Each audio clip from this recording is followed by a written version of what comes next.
Y'all come on in. Y'all forgive me. I'm having some camera difficulties. I'm having some my camera. It's uh it's acting like it don't want to cooperate today. Like a liberal. Let's see.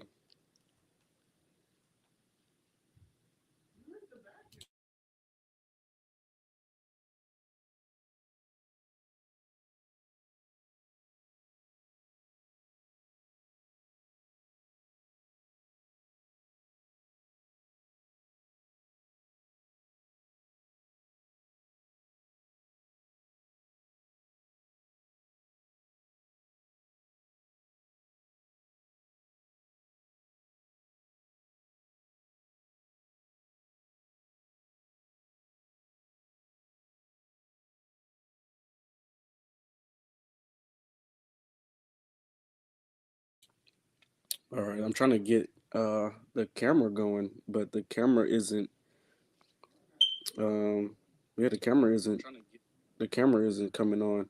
But I still want to jump into this conversation anyway. I have some videos I want to share. Um, we're gonna jump right in right quick. Let me do this. I see y'all coming in. When you come in, just drop where you're watching from. We're gonna start in like the next 10 seconds. Let me just share this to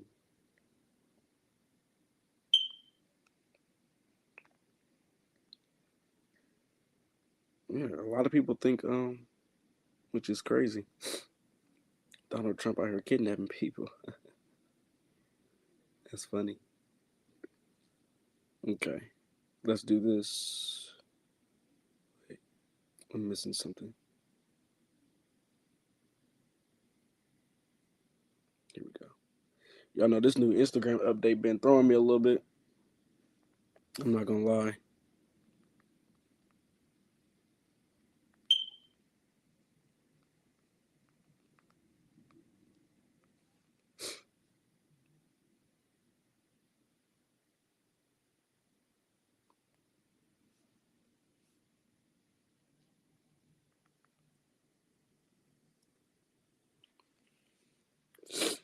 Here we go.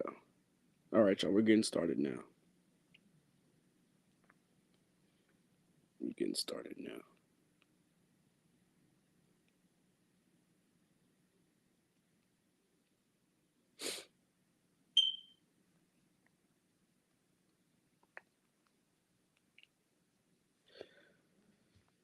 So the reason why I'm talking about this today, for one, is first off, I want to share some images of Democratic leaders. So I first want to give you some background on the geopolitical landscape of the United States and of America and Venezuela itself. Um, and let me pull up these images for you.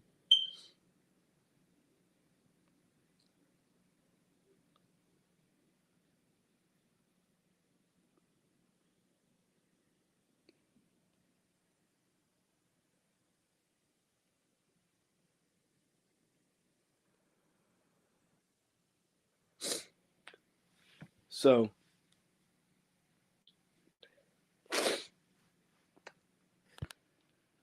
here we go.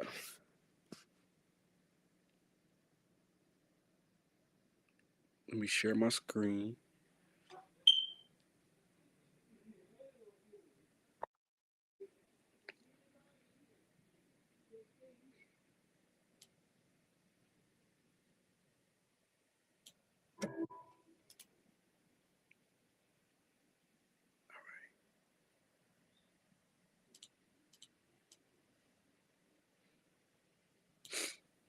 Okay.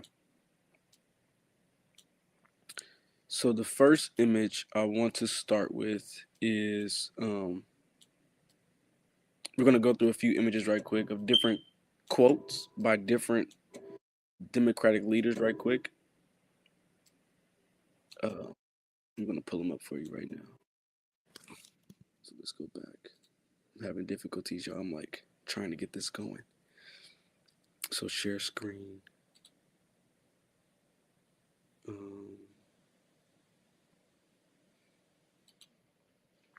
I guess let's start with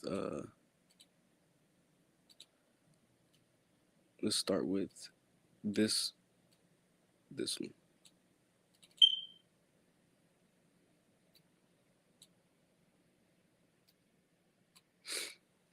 So let's start here.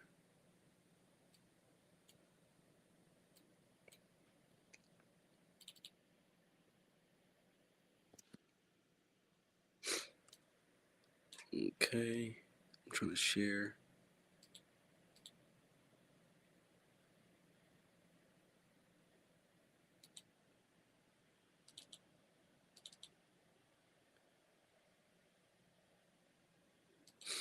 So let's start here. So right here we have Senator Chuck Schumer. Schumer sounds very Jewish to me.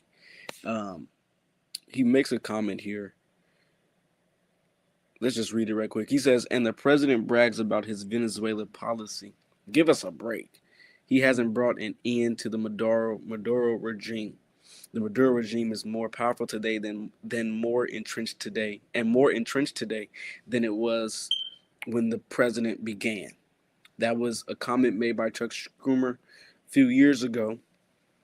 Then, as of recently, after post the attack or post the capturing of Nicolás Maduro, Chuck Schumer now insists that this is reckless, and the American people are just this morning in fear of what's going to happen here.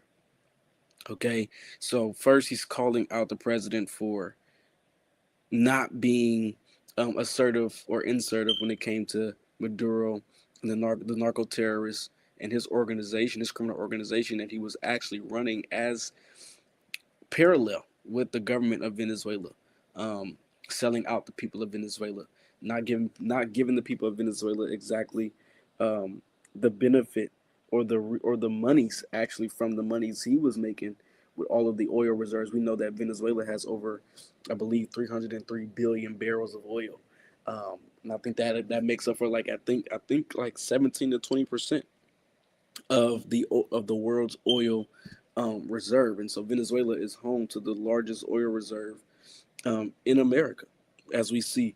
And so this is a statement by Chuck Schumer. I want to pull up another image. We're going to go to another image. I'm going to show you another one. Let me do this.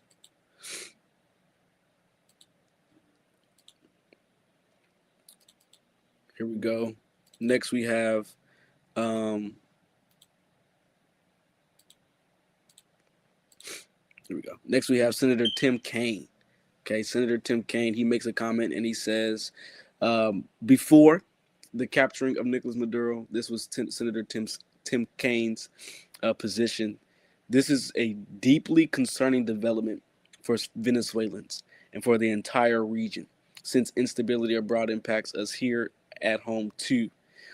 Now, he insists, or his stance is, President Trump's unauthorized military attack on Venezuela to arrest Maduro is a sickening return to a day when the United States,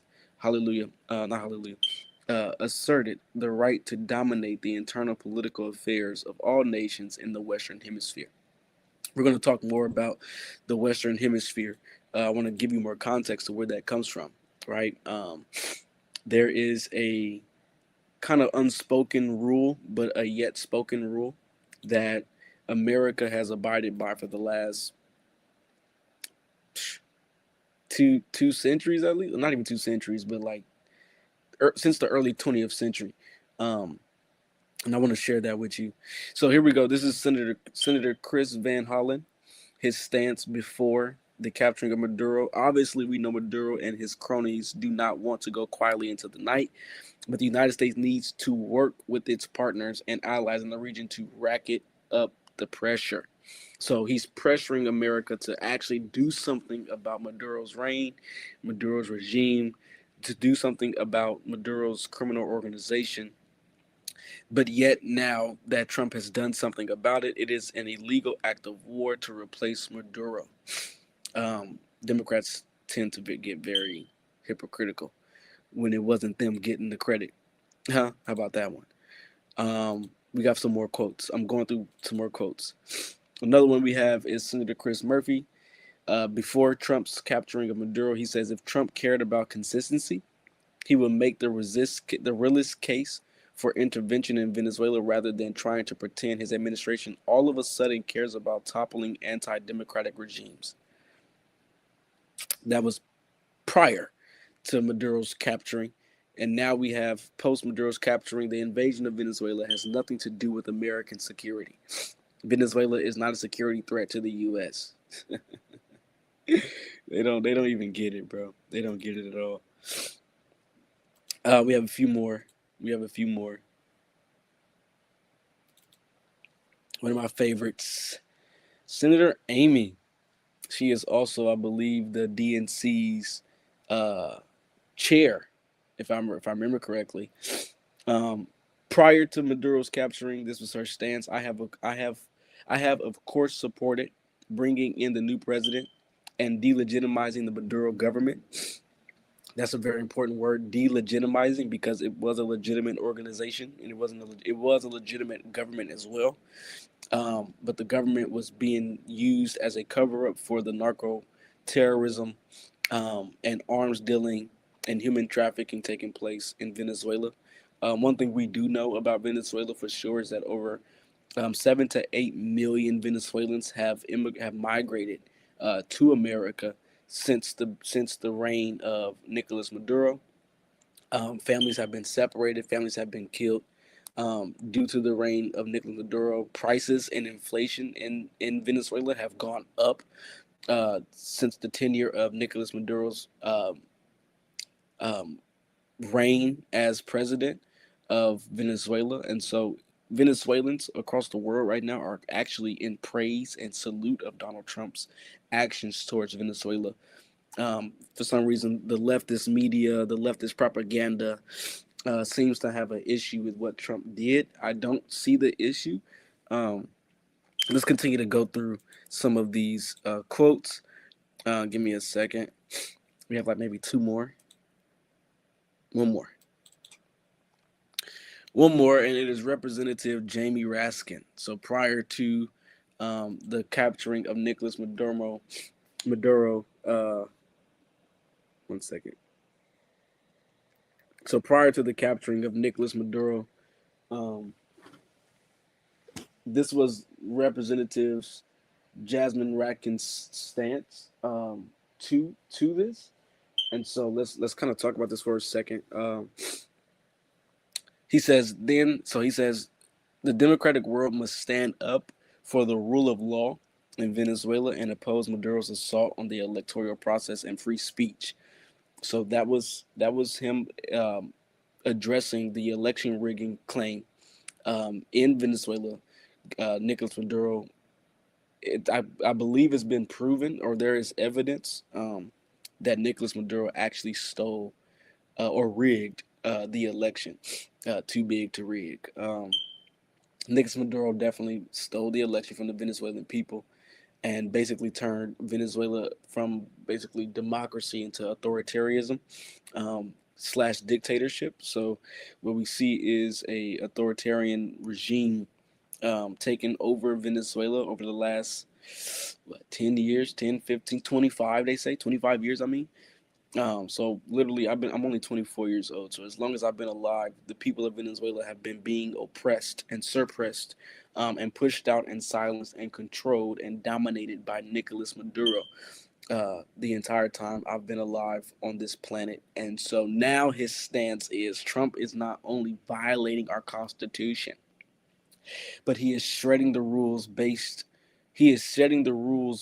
international order created after World War II. So I wanted to just show you some of these quotes. That were made by Democratic leaders, given where we are right now with Venezuela and what has transpired over this past weekend with Venezuela. We see that there is a lot of tension between Venezuela. We see that there's tension between Venezuela, not only Venezuela, but America, China, Iran, and Russia. Um, Colombia and Cuba are next on the list because they also produce, manufacture cocaine. They have plants all throughout Cuba, all throughout Colombia, all throughout um, those. Basically, the entire backyard of Latin America produces drugs. A lot of human trafficking takes place so that they can continue to produce those drugs, to make those drugs. Sex trafficking, human trafficking. Of course, we see a lot of child trafficking as well. We see this not only. Um, I guess that there's also a movie. I believe there's a movie. It's called The Sounds of Freedom, um, where it talks about the human trafficking epidemic and how it's a multi-billion-dollar corporation. It's a multi-billion-dollar um, thing that people do that they give time to, and so we see that happening, and we see youth all across the country, um, all across the globe, really, that are being taken and shipped to these third world countries to produce and manufacture drugs, weapons, etc., to then export and import them into the United States of America and other places, of course.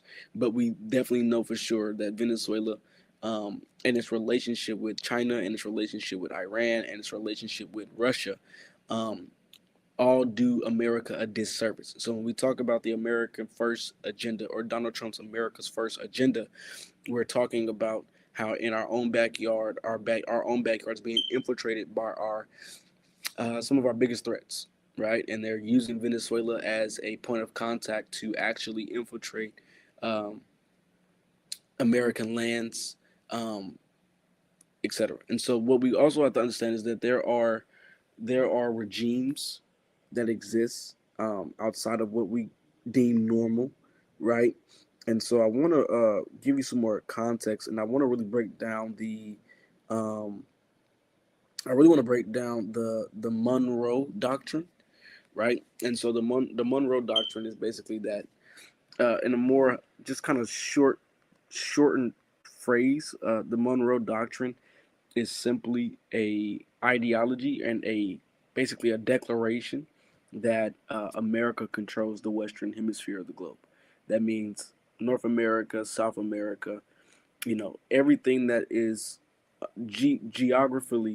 geographically in the Western Hemisphere, it is dominated, controlled, influenced by America.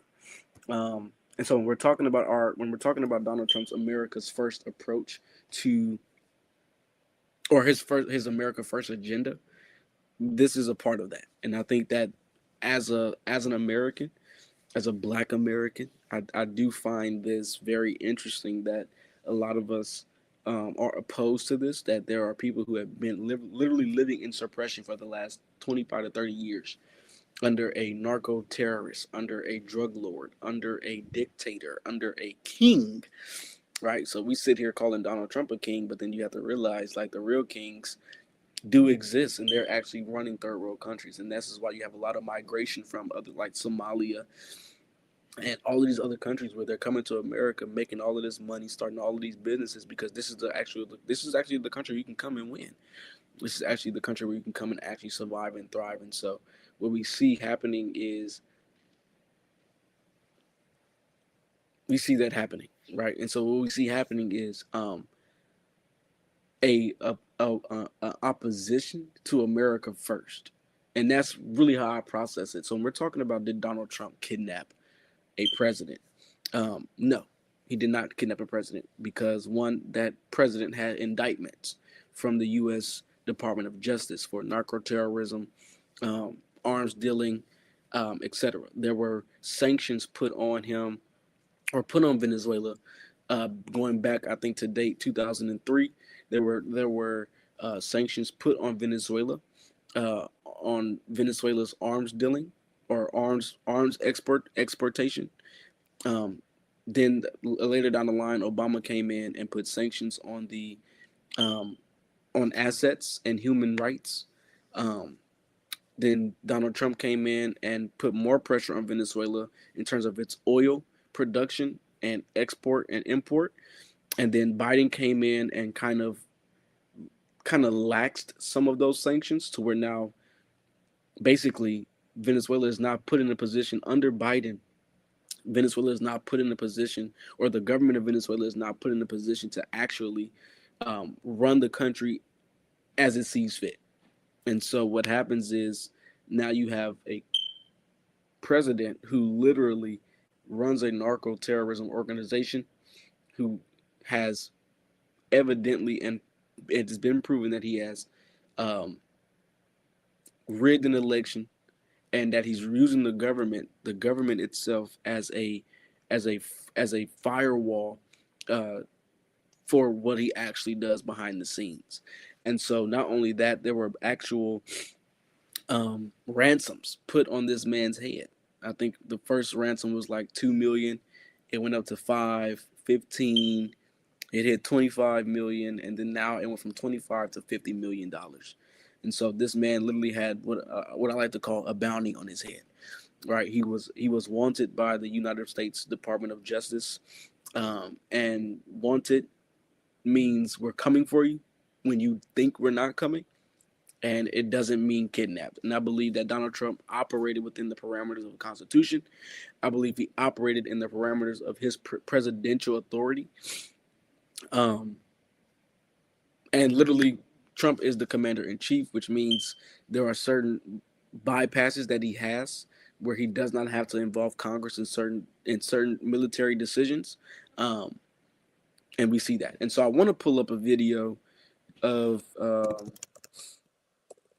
I want to show you this video that I watched the other day of Donald Trump doing a press conference, um, kind of really addressing what happened in Venezuela, and I kind of want us to listen to what he's actually saying, um, and really pay attention to like the language he uses, uh, the language that he uses um, to describe everything about Venezuela, right? So here we go. Let me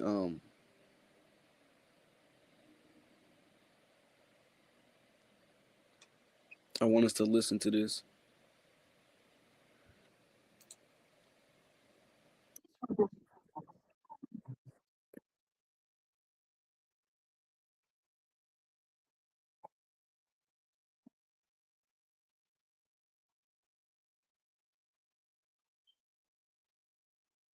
I'm trying to issues.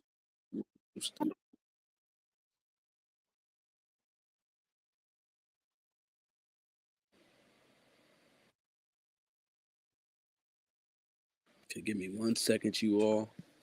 I'm trying to get it up and running. Share.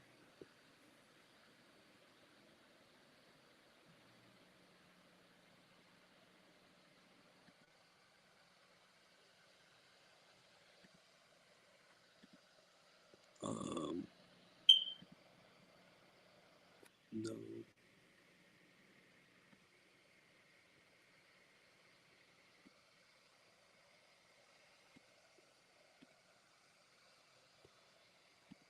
So let's listen to this really quick, and we'll dissect it.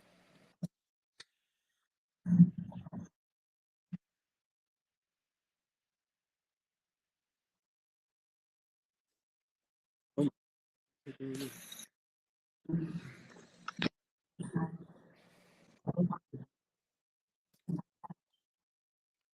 me 1 second, you all. I don't know why it the entire screen. It used to not do that.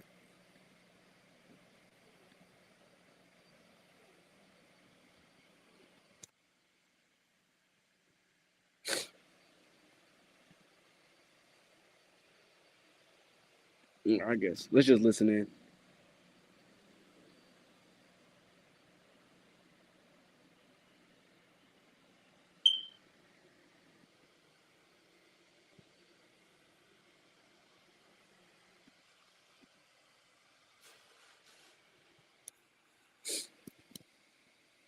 Okay. Give me 1 second, you all. Let me having issues. Um, Stop sharing. Let me do this. I was better prepared than this, y'all. I'm sorry.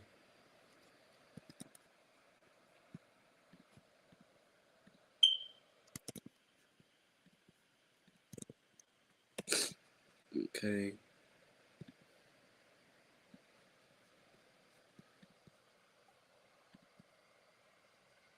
All right. Share. Share.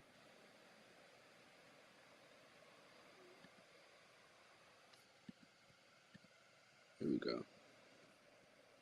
Boom shaka.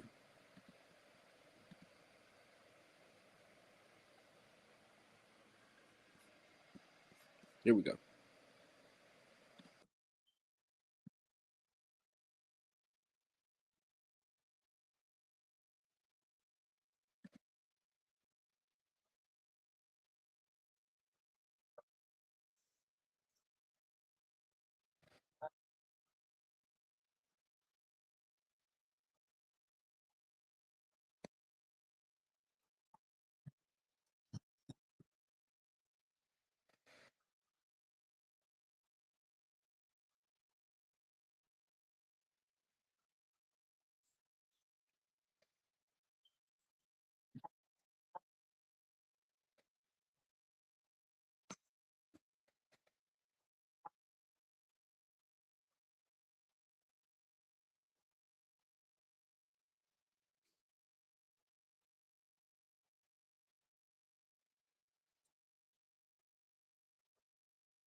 I don't know why.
But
we are prepared to do a second.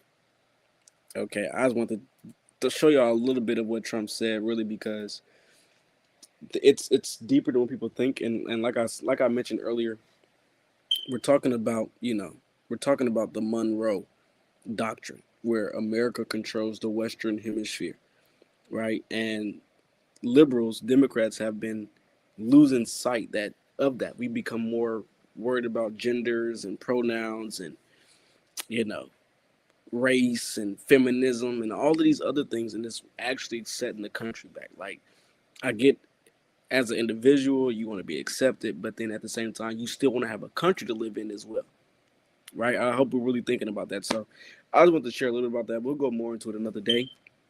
But this is just like a trial run to see, you know, just to get everything out there that I can in a little bit of time. And so I'm pretty appreciative of all those who tuned in, all those who've shared the live, all those who've actually engaged with it. I appreciate you. I applaud you, and I ask that you continue to do so, and share with others in your network. And let's kind of figure out, do we really believe that Donald Trump kidnapped a sitting president? So until then, thank y'all.